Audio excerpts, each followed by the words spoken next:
a journey to the source of all. At this level of existence, the soul quickly recognizes an essential truth.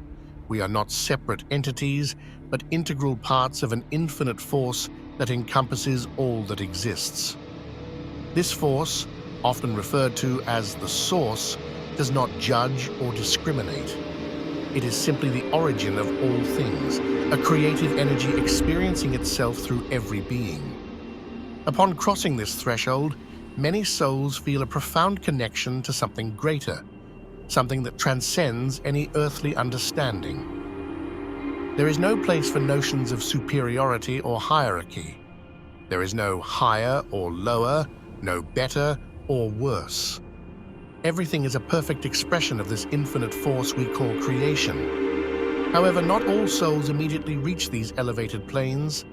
For many, the journey is gradual, shaped by their personal beliefs.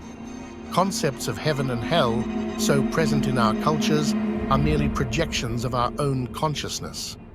If a person expects to find a celestial paradise, they will experience it that way.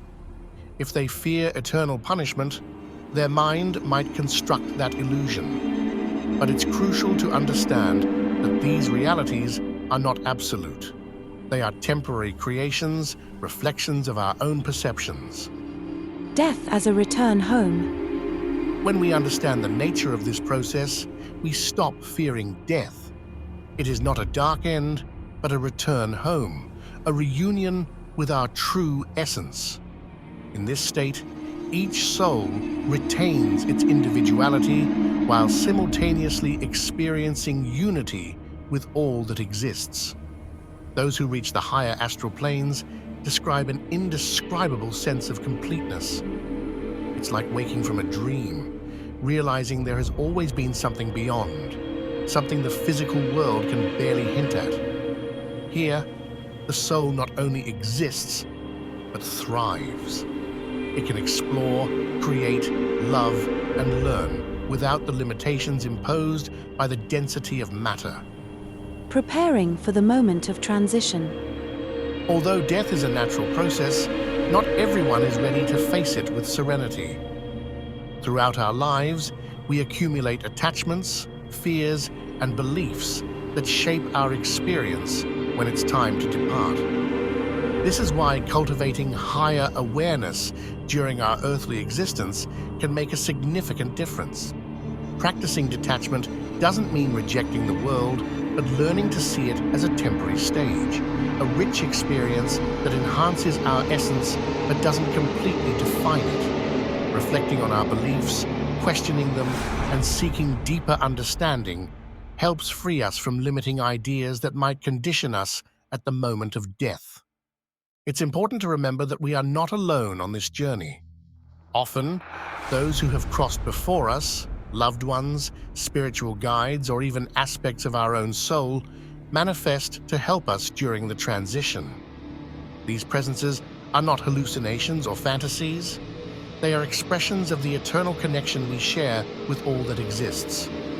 Life after death. Beyond this physical plane, life continues. But it is not the same life we know here.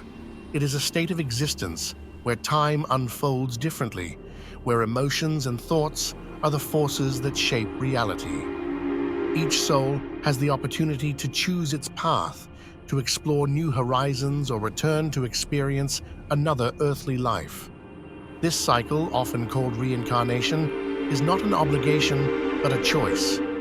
The soul decides based on its learnings and desires, always seeking expansion and evolution.